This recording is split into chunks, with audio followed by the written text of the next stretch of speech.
예배를 제자리에 돌려놓아야 한다. 주일 아침에는 교회에 가기 전까지 방송을 통해 설교를 듣는다.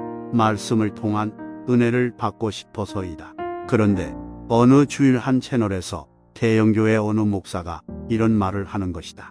아직 실행해 보지 않았지만 해보고 싶은 예배가 있다. 찬송을 부르는데 그 찬송이 은혜가 되면 찬송을 부르다가 예배를 마치고 설교를 하다.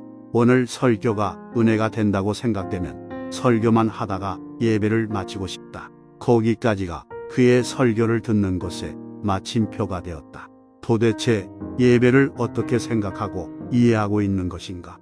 예배는 내가 은혜를 받기 위한 목적으로 드리는 것이 아니라 하나님께 경배를 드리는 목적으로 드리는 예배가 아닌가? 그런데 예배의 목적을 은혜를 받기 위한 수단쯤으로 생각한다면 뭔가 한참이나 벗어나 있다는 생각이 든다. 물론 예배를 드리는 자는 은혜를 받아야 한다. 그리고 영과 진리로 예배를 드리면 반드시 은혜가 있다고 믿는다. 그 은혜는 우리들 목사나 찬양대나 기도자가 만들어주는 것이 아니다. 진실로 예배를 드리는 그 예배를 기쁘게 받으시는 하나님이 부어주시는 선물이다. 그렇다면 은혜는 사람이 만들어내는 것이 아니다. 하나님이 부어주시는 것이다. 그런데 찬송하는데 은혜가 된다면 이라는 말은 무엇인가? 그것은 개인이 느끼는 감동을 말하는 것인가? 예배는 개인의 만족을 위한 것이 아님을 잘 알고 있을 목사가 저런 말을 할 수 있다는 것은 참으로 놀라울 뿐이다.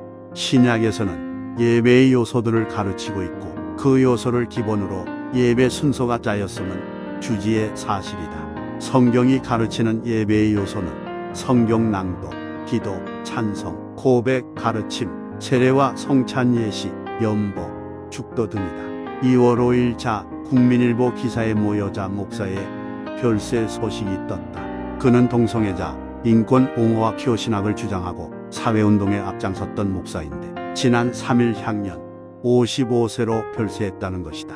그런데 그의 부고 소식 말미에 그 교회는 5일 주일 예배는 드리지 않는다.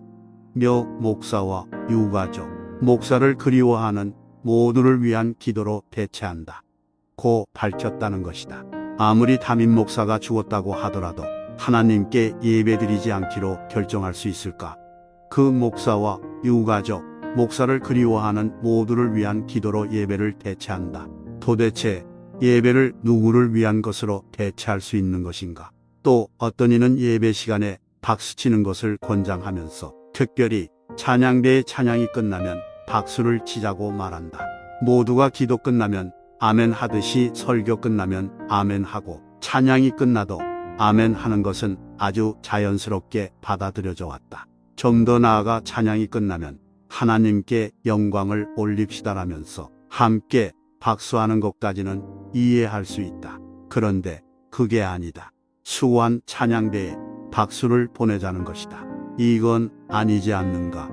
예배는 시작부터 마칠 때까지 하나님께만 영광이 되도록 올려드리는 것이 예배일진데 어떻게 찬양대가 준비하느라 수고를 많이 했으니 그들을 위해 박수를 치자고 할 수 있는가?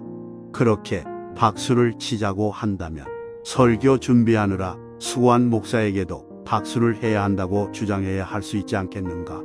과연 그럴 수 있는가? 하나님의 말씀 선포와 축도 외의 모든 순서는 하나님께 올려드리는 예배가 되어야 하지.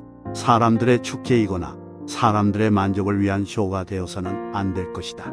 오늘날 예배가 진정한 개혁주의자들이 현지해온 예배인지 돌아보면서 다시 초대교회로 돌아가는 심정으로 신약 성경에 나타난 예배의 요소들을 되짚어보면서 예배를 제자리로 돌려놓았으면 한다.